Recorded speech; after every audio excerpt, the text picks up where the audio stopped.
Buenos días, Iglesia Cristiana de Paz, y bienvenidos a la predicación del culto de esta mañana. Nos da mucho gusto estar con ustedes aún en medio de dificultades, de pruebas, de cosas raras, diferentes, únicas, pero gracias a Dios que vivimos en un tiempo en que podemos estar unidos en un mismo sentir, en un mismo cuerpo, juntos como iglesia por medio de las redes sociales, por medio del internet. Sería mucho más difícil si no tuviéramos esa oportunidad de estar juntos. Entonces, bienvenidos a mi casa. Estoy aquí con mi familia, con mis papás, con la familia de rancho, reunidos en la casa de mis papás para poder estar con ustedes en esta mañana y recibiendo lo que creemos que es la palabra de Dios que Él tiene para nosotros. Vamos a orar y poner ese tiempo en las manos del Señor. Dios, te damos gracias, te alabamos, te glorificamos en cada momento, Señor, porque tú eres merecedor de toda la honra, de toda la gloria. Sea lo que sean las circunstancias, tú nunca cambias. En esta roca hemos puesto nuestra fe. En esta roca nuestras vidas están cimentadas y seguras. No hay tormenta que nos pueda conmover. No hay dificultad que nos pueda desanimar, Señor, porque tú estás con nosotros.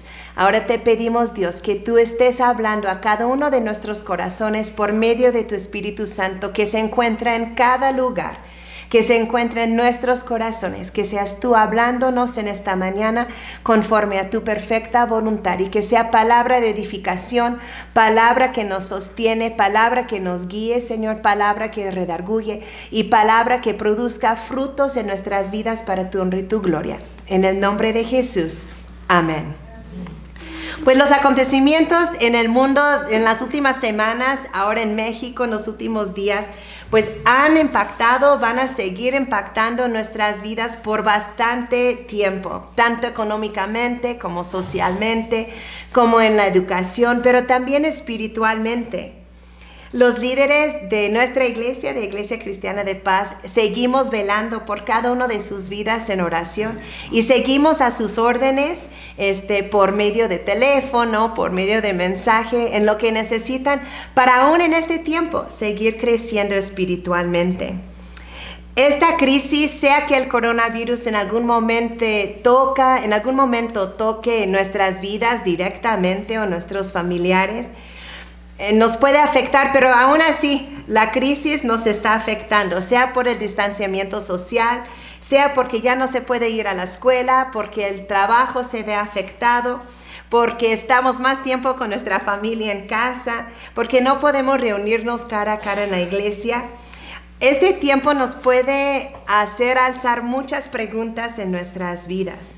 Y para comenzar el día de hoy, una de las primeras preguntas que a lo mejor nos hace pensar que ¿qué es la iglesia? ¿Qué es lo que nos hace iglesia? Posiblemente al ver que podemos reunirnos en internet, esto es más fácil y está la tentación de que es una cómoda opción para poder seguir así aun cuando pase el crisis. O a lo mejor te está pasando lo contrario. Como que ver el culto en internet como que no es lo mismo, se interrumpe, hay más distracciones, entonces mejor dejo a un lado la iglesia hasta que esta crisis pase. Pero sabemos y lo han escuchado en muchas ocasiones que la iglesia no es el edificio. En nuestro caso, la iglesia no es el edificio que se encuentra en Tlalpizahuac. La iglesia somos nosotros. Y la Iglesia Cristiana de Paz, al igual que la Iglesia de Cristo en todo el mundo, sigue a pie y sigue fuerte porque nuestro Cristo está vivo.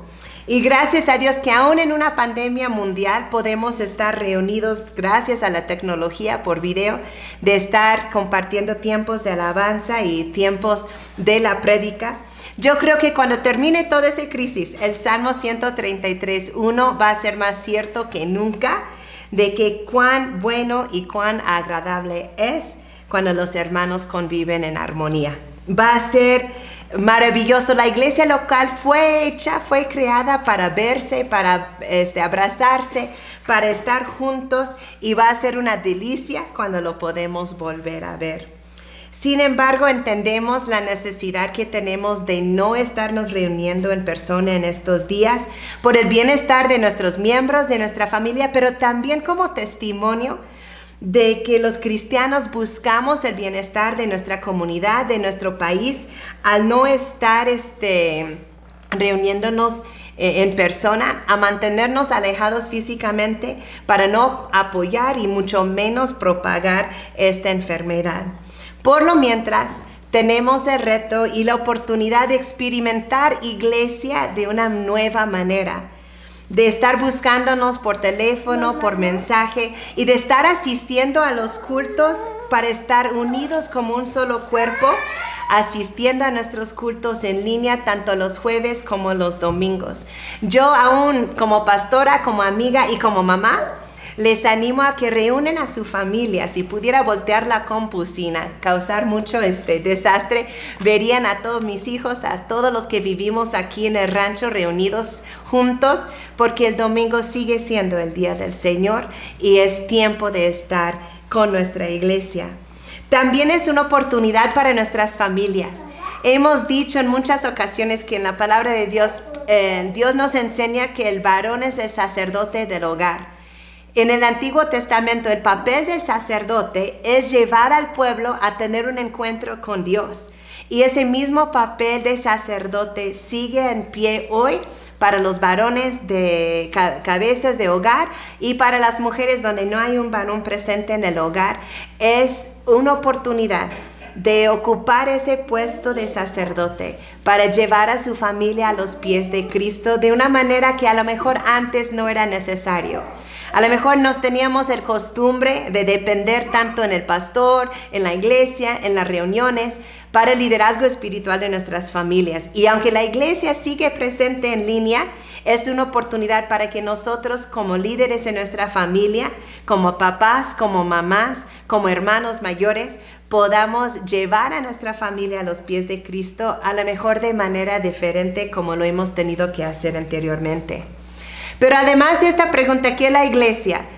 Yo creo que conforme van avanzando los días, muchos vamos a llegar a preguntar, ¿cuál es el objetivo de la vida?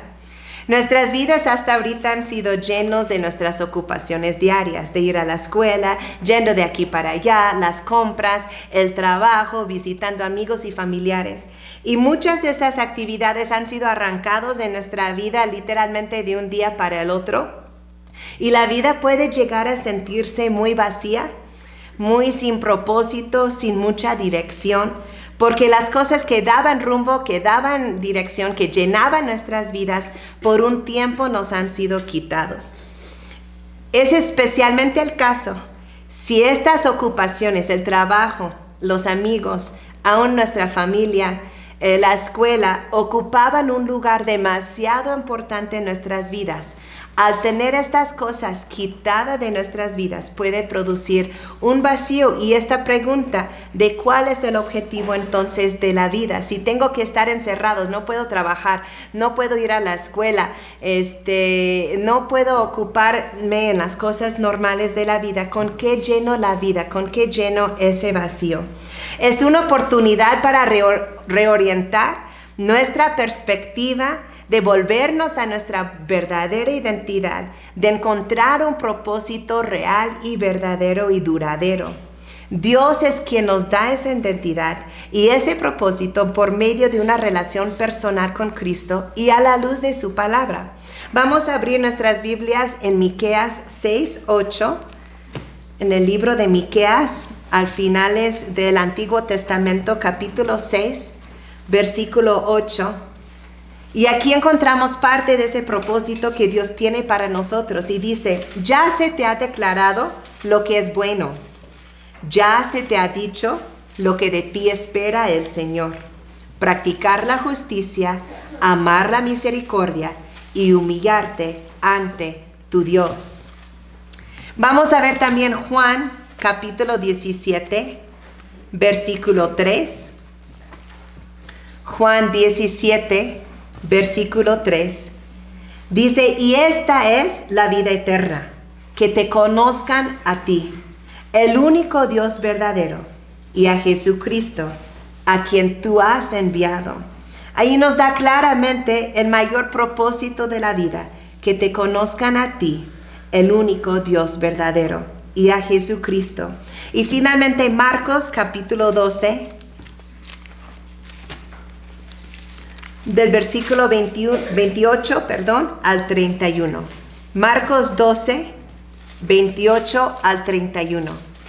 Uno de los maestros de la ley se acercó y los oyó discutiendo. Al ver lo bien que Jesús les había contestado, le preguntó: de todos los mandamientos, ¿cuál es el más importante? El más importante es: oye Israel, el Señor nuestro Dios es el único Señor, contestó Jesús. Ama al Señor tu Dios con todo tu corazón, con toda tu alma, con toda tu mente y con todas tus fuerzas. El segundo es: ama a tu prójimo como a ti mismo. No hay otro mandamiento más importante que estos. Como cristianos, nuestro objetivo de vida es conocer a Cristo. ¿Quién es Él? ¿Cuánto nos ama? ¿Cuáles son sus deseos, sus propósitos? Y luego responder ese amor. Lo maravilloso de tener ese propósito es que existe y te sostiene y te motiva en cualquier circunstancia. Nuestro propósito siempre puede ser conocer a Cristo y responder a su amor. Con esta perspectiva, con esa identidad, con ese propósito, cada circunstancia de la vida es una oportunidad para conocer a Cristo y responder a Él. Cada situación, cada circunstancia puede ser un examen en la escuela, puede ser una conversación con mi jefe, puede ser en tiempo de abundancia económica o en escasez económico, puede ser un tiempo agradable en familia o un tiempo que tenga mucho conflicto en salud, en enfermedad, sea que todo me va bien o que todo me va mal, sea que sienta la presencia de Dios o no, sea lavando trastes o reparando el carro, o sea en una cuarentena forzada. Cada circunstancia es una oportunidad de conocer más a Cristo y responder a Él. Yo llegué a la iglesia hace un par de semanas para el culto, después de un par de meses que habían sido más difíciles que lo normal. En un solo domingo, y Dios sabía lo que yo necesitaba, pero en un solo domingo recibí un helado, una flor, un abrazo junto con una oración y palabras de afirmación de parte de una hermana, 3 chocolates finos y una bolsa. Ninguna de las personas involucradas, porque cada uno de esos regalos vino de una persona diferente. Entonces eran 5 o 6 personas diferentes que bendijeron mi vida en este momento de manera especial. Ninguno de ellos sabía que otra persona me había regalado dicho algo, pero Dios sí.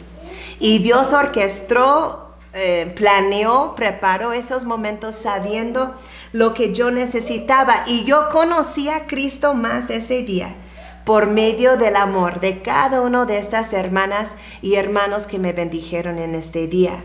Y después de este domingo, mi respuesta de amor hacia Cristo era amarlo aún más, confiarle aún más con cada una de mis necesidades y a poder amar más a los que tengo a mi alrededor, debido a una circunstancia que por medio de otras personas conocí más a Cristo y pude responder a Él. Pero demasiadas veces hemos escuchado como cristianos que así debe ser la vida en Cristo, chocolates y flores a lo mejor. Lamentablemente, hay muchas personas que aplican erróneamente la palabra de Dios y prometen una sanidad física, prosperidad económica, la resolución de todo conflicto y ahora incluso que prometen que ninguna plaga tocará nuestra morada si solo tuviéramos fe, como si tener fe obligara a Dios a actuar de nuestra manera. Ahora siguen escuchando antes de que digan herejía. La Biblia es clara en que sin fe es imposible agradar a Dios, porque ni podemos llegar a una relación con Él sin creer que Él existe, aún sin verlo. Eso es fe, creer en lo que no veo. Creo en Cristo aunque no lo haya visto, y por medio de esa fe soy salva. La Biblia es clara que para que Dios obre en nuestras vidas necesitamos tener fe. Tener fe es creer en la capacidad total, la habilidad total, el poder total de Dios para actuar aún milagrosamente en nuestras vidas. Sin embargo, nuestra fe no obliga a Dios a obrar de ninguna manera. Nuestra fe es confiar en su capacidad de obrar y confiar en su perfecta soberanía de saber cómo y cuándo obrar. Dije que lamentablemente muchos enseñan una prosperidad, ciertas promesas, un bienestar que la palabra de Dios no siempre promete. ¿Y por qué digo lamentablemente? Porque vivimos en un mundo caído, vivimos en un mundo donde la misma creación gime por el regreso del Señor porque no está como debe de estar. Vivimos en un mundo donde Satanás todavía reina y tiene poder, donde no ha sido echado al abismo, ha sido conquistado. Dios es más fuerte y Dios lo conquistó. Sin embargo, sigue suelto junto con sus demonios en este mundo, haciendo muchos desastres, haciendo mucho daño. Vivimos en un mundo donde nosotros mismos somos pecaminosos. Vivimos en un mundo donde la enfermedad existe. Si yo he creído que los desastres, que la enfermedad, que los problemas, que las dificultades, que la falta económica no puede tocar a un cristiano, entonces estoy exponiéndome a que cuando estas cosas llegan a mi vida, porque van a llegar porque vivo en un mundo caído, puedo entonces enfrentarme a una fe que tambalea con dudas y preguntas, e incluso verme en la tentación de dar la espalda a Dios, porque las cosas no resultaron como Él me había prometido, cuando a lo mejor estoy reclamando promesas que ni Él mismo ha dado en su palabra. Dije que lamentablemente personas han enseñado estas cosas porque al creer esas falsedades, me robo de la bendición de lo siguiente: de conocer a Cristo y responder a Él en medio de la crisis, en medio de la enfermedad, en medio de la dificultad. Estos momentos tienen el potencial de volverse los momentos más preciosos y transformadores de nuestras vidas. Solamente falta ver los 12 discípulos de Jesús, los 11 que siguieron el camino. Todos terminaron siendo mártires para el Evangelio. Muchas de las historias poderosas de la fe cristiana vienen de gente que han pasado grandes pruebas, grandes tribulaciones, y que en medio de esas pruebas, en medio de esas tribulaciones, encontraron paz, encontraron consuelo, encontraron una fe fortalecida por medio de Dios. No porque Dios los haya sacado de la tribulación siempre, pero porque Dios los encontró en medio de la tribulación. Vamos a ver 1 de Pedro, capítulo 1. 1 de Pedro, capítulo 1.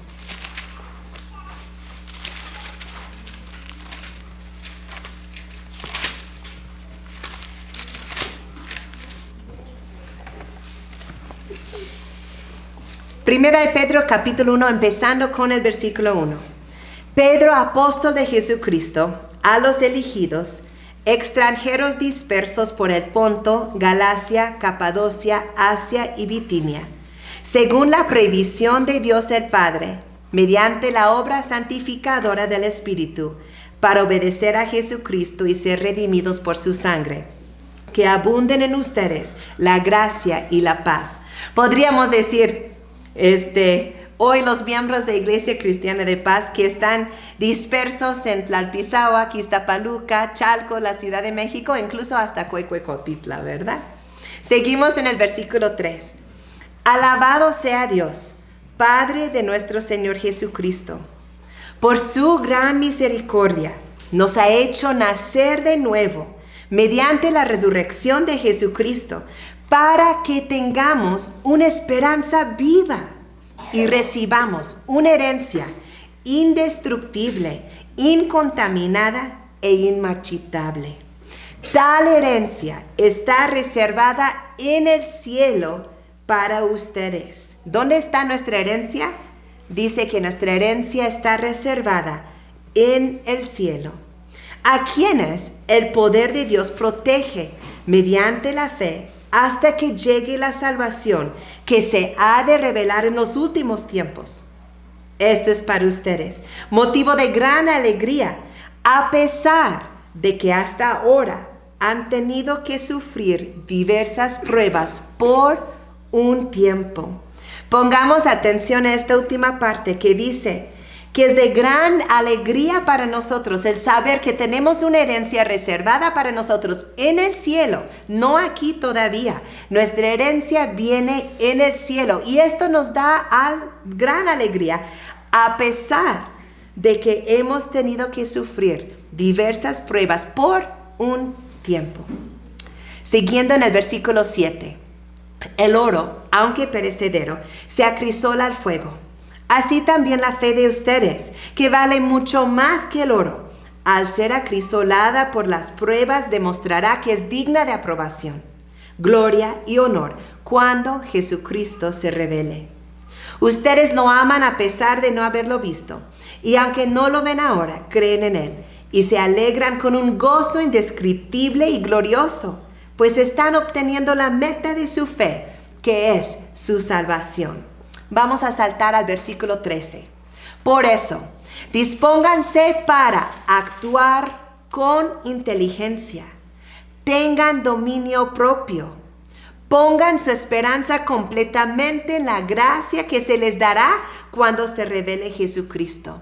Ahí nos dice claramente el apóstol Pedro de que debemos poner nuestra esperanza totalmente en el Señor.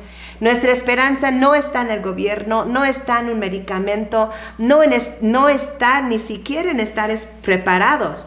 Nuestra esperanza está en Jesucristo. Sin embargo, dice, dispónganse para actuar con inteligencia, tengan dominio propio. Entonces, como cristianos, es esa balanza en que mi esperanza, mi fe está en Jesucristo, pero Jesucristo mismo me pide que actúe con inteligencia y con dominio propio. Seguimos en el 14. Como hijos obedientes, no se amolden a los malos deseos que tenían antes, cuando vivían en la ignorancia. Más bien, sean ustedes santos en todo lo que hagan, como también es santo quien los llamó. Pues está escrito, sean santos porque yo soy santo. Ya que invocan como Padre al que juzga con imparcialidad las obras de cada uno, vivan con temor reverente, mientras sean peregrinos en este mundo. Una palabra, peregrino, el que nos anima, que nos recuerda que todo lo de esta vida es pasajera. No fuimos hechos para sentirnos a gusto y cómodos aquí, porque nuestro hogar verdadero está en el cielo. Como bien saben, en el versículo 18, ustedes fueron rescatados de la vida absurda que heredaron de sus antepasados. El precio de su rescate no se pagó con cosas perecederas, como el oro o la plata, sino con la preciosa sangre de Cristo, como un cordero sin mancha y sin defecto. Cristo, a quien Dios escogió antes de la creación del mundo, se ha manifestado en estos últimos tiempos en beneficio de ustedes. Por medio de Él, ustedes creen en Dios, que lo resucitó y glorificó, de modo que su fe y su esperanza están puestas en Dios. Ahora que se han purificado obedeciendo a la verdad y tienen un amor sincero por sus hermanos, ámense de todo corazón los unos a los otros, pues ustedes han nacido de nuevo, no de simiente perecedera, sino de simiente imperecedera, mediante la palabra de Dios que vive y permanece. Porque todo mortal es como la hierba, y toda su gloria como la flor del campo. La hierba se seca y la flor se cae, pero la palabra del Señor permanece para siempre. Y esta es la palabra del Evangelio que se les ha anunciado a ustedes. Si pudieron fijarse en este capítulo, ver cuántas veces se habla de cuándo Jesucristo va a ser revelado. Está hablando de la segunda venida de Jesucristo. Jesucristo va a regresar. Y estas son verdades que nos dan seguridad, esperanza y una cimentación firme cuando las circunstancias de esta vida amenazan con sacudirnos. Este mundo es temporal y perecedero. Las pruebas también son temporales. pero producen en nosotros beneficios eternos. Nuestra herencia es eterna y segura. Qué padre, qué consolador saber que la prueba es temporal. La prueba es para un tiempo corto, pero lo que la prueba puede producir en mí, eso sí, es para toda la eternidad. Estas verdades no solamente dan esperanza en medio de la prueba, lo cual puedo pensar, bueno, pues ya aguantaré, esperaré hasta que la prueba pase, ya aquí me voy a esperar y ya con que lo superemos, con que lo sobrevivamos. No, esta palabra de Primera de Pedro, capítulo 1, nos da propósito dentro de la prueba. ¿Y cuál es ese propósito? Nos dice que la prueba nos refina como el oro es refinado. Ahora, el oro, nos recuerda Pedro, es perecedero, es temporal. Y si el oro, siendo temporal, lo pasamos por tantos procesos para hacerlo más y más valioso, más y más puro, dice aquí Pedro, cuanto más ustedes, que son de mucho más valor que el oro, Dios los va a probar. Dios va a permitir que pasen por pruebas, porque el objetivo de Dios, el deseo de Dios, es que por medio de la prueba seamos purificados, seamos hechos más y más a su imagen, porque eso es de gran valor para Él. Nuestra fe es probada cada vez que el deseo de nuestra carne y el deseo del Espíritu chocan. Cuando tú sientes, puede ser en esta circunstancia de la crisis que el mundo está enfrentando ahora, pero aún en algo más pequeño, cuando alguien te agrede verbalmente y tienes ganas de responderle de la misma forma. Cuando a lo mejor en una situación más grave de algún diagnóstico médico grave, aún siendo un hijo de Dios, cuando los deseos de tu carne y los deseos del Espíritu chocan en nosotros, es una prueba de fe. Y es nuestra oportunidad allí para decidir cuál lado vamos a tomar, el lado de nuestra carne, o vamos a pasar la prueba de la fe, eligiendo el deseo y la voluntad de Dios por medio del Espíritu Santo. Este momento de prueba siempre es una oportunidad para conocer a Cristo y responder a Cristo. Esa prueba que estás pasando, sea lo de ahorita o aún algo más personal o aún algo en el futuro, tiene un propósito eterno de pulir tu fe para que sea probada y que sirva para la gloria y la honra de Cristo cuando Él se revele, cuando Cristo regrese. Hay un entonces que viene después de la hora. Vivimos en el ahora. En este instante, en este momento, hace 5 minutos ya pasó, ya no podemos regresar allí. Aunque regresen el video más a rato para volverlo a escuchar, este momento en el tiempo, en la historia ya pasó. Vivimos solamente en el ahora, pero hay un entonces que viene más adelante. Ese entonces es cuando Cristo va a regresar o cuando morimos y nos encontramos en su presencia. En algún momento del futuro, cada uno de nosotros nos vamos a encontrar cara a cara con Jesucristo. Sea que Él regrese o sea que nosotros muramos. Está bien que oremos por sanidad y sabemos que Dios tiene el poder de sanarnos aquí en la tierra. Pero su propósito mayor es darnos una sanidad eterna, que esto va a pasar cuando ya estamos en su presencia. Hay un dicho en los Estados Unidos. El 15 de abril normalmente tenemos que entregar nuestros impuestos. Creo, de lo que escucho, ya pospusieron la fecha este año debido a la crisis. Pero en los Estados Unidos dicen, hay 2 cosas seguras, los impuestos y la muerte. Pero nosotros, para todos, algo seguro es que vamos a morir si Jesucristo no regrese antes. Y en ese momento, cuando morimos y que nos encontramos en su presencia, vamos a ver entonces la herencia que Él nos prometió aquí. Vamos a ver entonces, vamos a ver en este momento lo que las pruebas y lo que las dificultades produjeron en nuestra fe. Pero nos encanta el ahora. Como humanos nos aferramos ahora. Luchamos con no envejecernos, con que no pase el tiempo. Gastamos mucho dinero y mucho esfuerzo de vivir en el ahora. Aun si lo piensan, el tomar fotos es una manera de congelar un cierto momento para siempre estar allí. Queremos seguir viviendo en el ahora. Es parte de nuestra naturaleza humana. El otro día, varios de mis hijos hicieron un jardinero junto con su tío Adrián. Y yo pasé por allí y vi a Jocelyn, mi hija, junto con mi sobrino Isaac, que tiene 3 años, echando tierra al jardinero. Y se vieron bien chulos, se vieron bien preciosos ahí, Isaac con su palita bien chiquitita y carreando la tierra y echándolo. Entonces tomé un poco de video y tomé unas fotos. Al ya dejarlos y ir para donde yo tenía que ir, varios de mis hijos me dijeron, ¿podemos ver las fotos? ¿Podemos ver el video? Entonces ahí me ves a unos 4 metros de donde Jose e Isaac están en este instante echando tierra al jardinero, enseñando a algunos de mis hijos las fotos. Y con un hijo que empezó, ¡ay, qué bonito, qué chulo! Se veía, ya viene otro hijo, hasta que yo tenía 4 o 5 hijos alrededor, ya ni se podía ver la pantallita de mi cámara diciendo, queremos ver el video. Y finalmente les dije, ¿quieren ver a Jose y Isaac echando tierra al jardinero? Pueden ir unos 3 metros, 4 metros para allá y lo están haciendo en este momento, allí en vivo. No tienen por qué estarlo viendo solamente en una pantalla. Y así somos a veces como cristianos. Esta vida es solamente una sombra de lo que viene, pero nos aferramos a la sombra. Esta vida es como si estuvieras viendo la foto en vez de ver la realidad.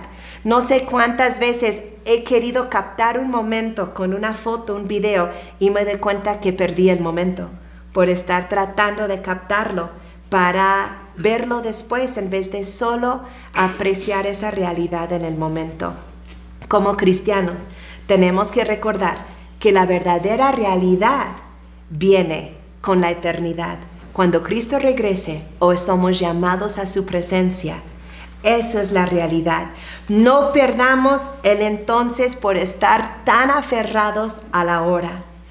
La única manera de hacer que la hora vale la pena es vivirlo a la luz del entonces de la eternidad que viene. Lo voy a decir otra vez para que pueda regarse en nuestros corazones. La única manera de hacer que la hora, que este momento vale la pena, es vivirlo a la luz del entonces de la eternidad que viene. Ese entonces con Cristo, donde no hay enfermedad, donde no hay escasez, donde no hay dolor, donde no hay lágrimas. Eso es lo que hace que la hora sea soportable y hasta disfrutable, lleno de propósito, aun cuando la hora no es agradable. Para ir terminando, quiero que veamos a alguien que perdió la vista del entonces con tal de tener el ahora. En Génesis capítulo 25. Vamos allí, Génesis, el primer libro de la Biblia, capítulo 25. Vamos a empezar leyendo en el versículo 24. Génesis 25, empezando en el 24. Cuando le llegó el momento de dar a luz, resultó que en su seno había mellizos. El primero en nacer era pelirrojo y tenía todo el cuerpo cubierto de vello. A este lo llamaron Esaú. Luego nació su hermano, agarrado con una mano del talón de Esaú. A este lo llamaron Jacob. Cuando nacieron los mellizos, Isaac tenía 60 años. Los niños crecieron. Esaú era un hombre de campo y se convirtió en un excelente cazador, mientras que Jacob era un hombre tranquilo que prefería quedarse en el campamento. Isaac quería más a Esaú porque le gustaba comer de lo que él cazaba, pero Rebeca quería más a Jacob. Un día, cuando Jacob estaba preparando un guiso, Esaú llegó agotado del campo y le dijo, dame de comer de ese guiso rojizo porque estoy muy cansado. Por eso a Esaú se le llamó Edom. Véndeme primero tus derechos de hijo mayor, le respondió Jacob. Me estoy muriendo de hambre, contestó Esaú. Así que ¿de qué me sirven los derechos de primogénito? Véndeme entonces los derechos de bajo juramento, insistió Jacob. Esaú se lo juró, y fue así como le vendió a Jacob sus derechos de primogénito. Jacob, por su parte, le dio a Esaú pan y guiso de lentejas. Luego de comer y beber, Esaú se levantó y se fue. De esta manera menospreció sus derechos de hijo mayor. Escucharon el versículo 33 y 34, me impactan mucho. La última parte del versículo 33. Y fue así como le vendió a Jacob sus derechos de primogénito. Derechos que eran de él, que representaban bendición espiritual de toda la eternidad. Y los vendió. ¿Y Jacob qué le dio? Pan y un guiso de lentejas.